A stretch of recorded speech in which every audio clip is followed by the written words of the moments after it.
Hello అందరికీ, ఈరోజు spicy shrimp masala curry ఎంత టేస్టీగా చేసుకోవచ్చో ఆ మసాలా ఎలా చేసుకోవచ్చో చూపిస్తానండి. ఇందులోకి అప్పటికప్పుడు చేసుకునే మసాలా యూస్ చేస్తున్నాను.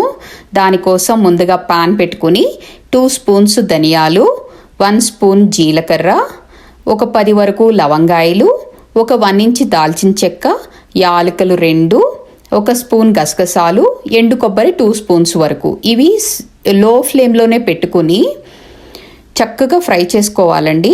ఎక్కువ ఫ్లేమ్ పెట్టుకుంటే అవి మసాలాలు టేస్ట్ మారిపోతాయి, చేదొచ్చేస్తాయి.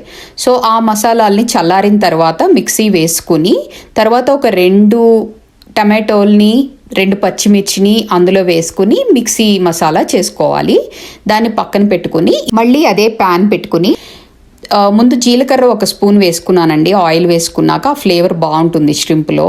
తర్వాత ఆనియన్ని, పచ్చిమిర్చిని ముక్కల్ని ఫ్రై చేసుకున్నాను. అవి బాగా ఫ్రై అయిన తర్వాత 1 స్పూన్ అల్లం వెల్లుల్లి పేస్ట్ వేసుకున్నాను.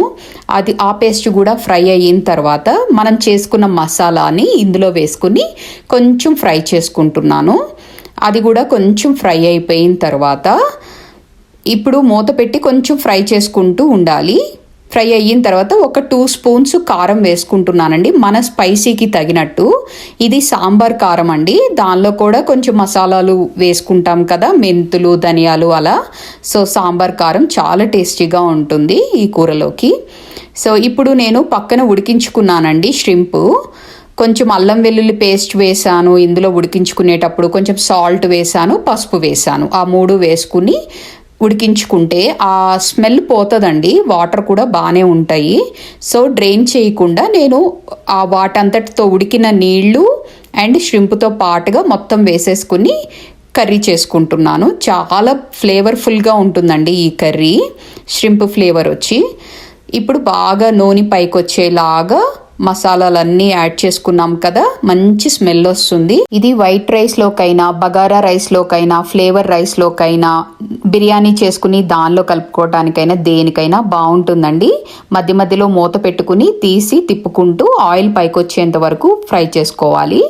ఇప్పుడు కరివేపాకు కొంచెం, కొత్తిమీర కొంచెం యాడ్ చేసుకున్నానండి. ఇది కూడా వేసుకుని ఇంకొక 5 మినిట్స్ ఉంచుకుంటే, ఆల్రెడీ ఆయిల్ పైకి వచ్చింది, ఇంకొక 5 మినిట్స్ ఉంచుకుని స్టవ్ ఆపేసుకోవడమేనండి. నేను ఇదంతా సిమ్లోనే చేస్తున్నా, లో ఫ్లేమ్లోనే చేసుకుంటున్నాను, పెద్ద పొయ్యి. సో మంట సరిపోతుంది. సో లో ఫ్లేమ్లో పెట్టుకుని చేసుకుంటున్నాను. సో ఇలా చాలా టేస్టీగా ఉంటుందండి, ట్రై చేయండి.